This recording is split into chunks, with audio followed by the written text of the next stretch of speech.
Hey everyone, it's baze.djunkiii transmitting from Hamburg, Germany, back with a new video and back with a new vinyl talk video because, well, Instagram. I recently entered a kind of discussion on one of those Instagram DJ pages where someone posted like, okay, if it's like 120 BPM, it's like techno, and everything below that is house, and then people entered like, well, 135 BPM plus is my techno and stuff, and I was like, hey guys, it's not a matter of tempo, but it's like a matter of, well, feeling, because house simply feels different than techno. And then someone was like, okay, my techno back in whatever in the mid 2010s was about like 125 BPM and stuff, and I was like, okay, if you pull up this specific record, I'm going to show you today, from 1995, you will have, which is like clearly a house record, you will definitely have problems to fit it in any house set you will play today, or any house set in your tempo, because it's way faster than a lot of modern techno records is. Like, not talking like this hyper rave stuff that's going on right now, but if your techno is 125 BPM, this will definitely not be a suitable fit for your set. And I'm talking about this one here, which is beautifully purple and doesn't reveal much information, but it's a record from 1995 on the Champion Sound label, which is called J. Ray Presents the Funky Reverend, the Prophet of the Beat, a limited edition 10-inch release. Looks like this, in one of those PVC sleeves that are outgassing a lot. So there's a one-sided thing, but on the blank side, which is called Silent Monked Up for a reason, I don't know why, but well, someone had a funny idea. You can see some residue here from the outgassing from the actual sleeve, and there's a story behind that. This is super fast, like high-speed house. It's like, I haven't put a BPM counter on that, but I would definitely say it's like definitely 132 and faster, maybe even 135 or something like that. And it's one of those high energy records from the 90s that is like hardly playable in some form, because it's so fast, and it's like the guy is called the Funky Reverend for a reason, because this is a kind of what I always call like gospel house, preacher house. So that's someone mostly a male, in a very affectionate, emotional fashion, talking about house music, not really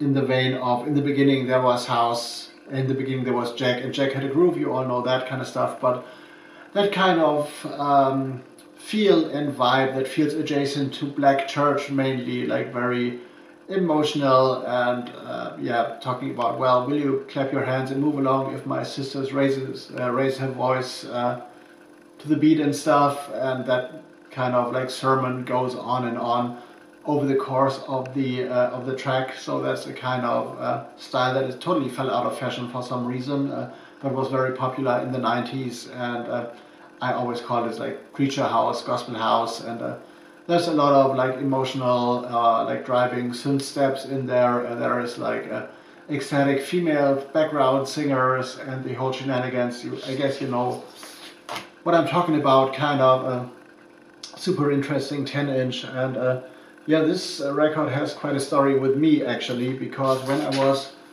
16 maybe, not even really DJing it back then, but collecting records already.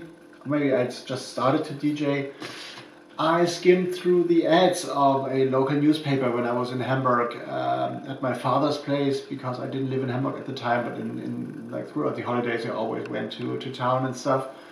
And one of the local newspapers had like an adverts section, like private adverts, like probably similar to Craigslist, but in a local newspaper.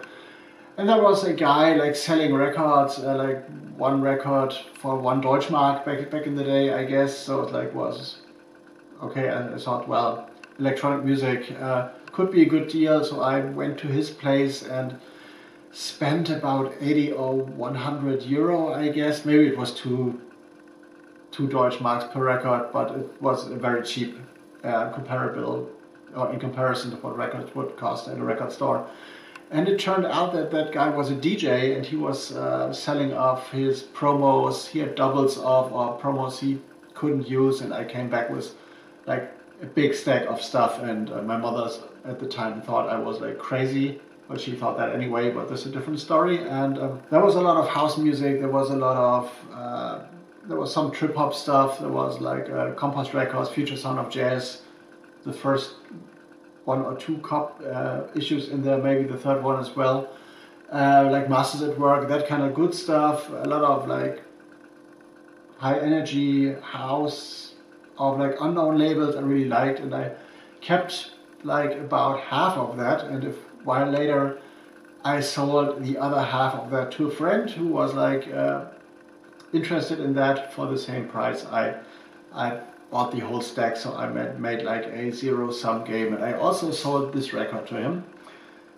But for years I was kind of thinking about that record on and off again, and I was like, well, I shouldn't have sold that, and I was like I couldn't forget it. I was like pretty pissed about me selling that, and I was like, well, this is such a good tune in a way, such a unique tune. The record is purple, and why did I sell it? So back then, like a few years, 5 or 6 years later, me and Donna Meyer were doing the Rudel Records label, which mine was Meyer's label originally, and I joined later on, and we did some merch stuff, and we had a hoodie printed that was pretty unique in the way the logo was placed.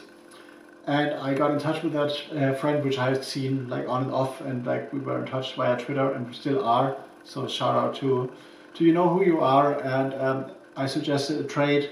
Like I sent him this like hoodie with this unique placement, this one in a lifetime print probably, and he would send me that record back, and so I traded in a hoodie for that, like a brand new one, for this record. And ever since it has been sitting in my collection, I am happy that I got it back. And because I've never seen this in the wild as well, so probably rare, on the Champion Sound label, which is not a small label, by the way, from the UK, doing a lot of reissues.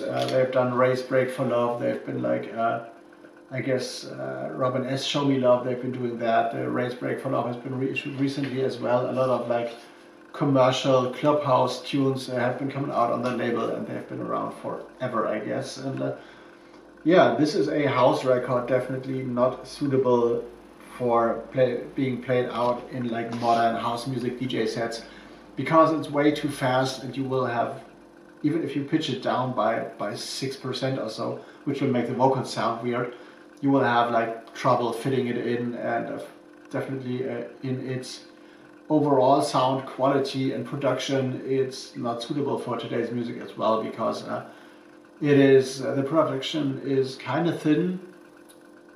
Not really, but if you think like 25, 30 years back, the production value and studio value and mastering wasn't that high anyway, so suitable for that time, but it will stand out in sound today. But for me, it was like a thing I had to get back to my collection anyway, and collect that, and listen to this every now and then, and now share it. J. Ray presents the Funky Reverend, the Prophet of the Beat. I guess there is a video file on YouTube for those who want to check that out. Highly recommend it if you're into 90s house music. And I still want to know why it's called the Silent Monk Dub for a blank B-side, but that's another story I probably won't find out ever. But if you're involved in Champion Sound and probably see this video, let me know in the comments. For all other folks, watch another video. I'm out into editing mode right now, merged somewhere in the doobly-doos, of course, and yeah, see you in the next one, I guess.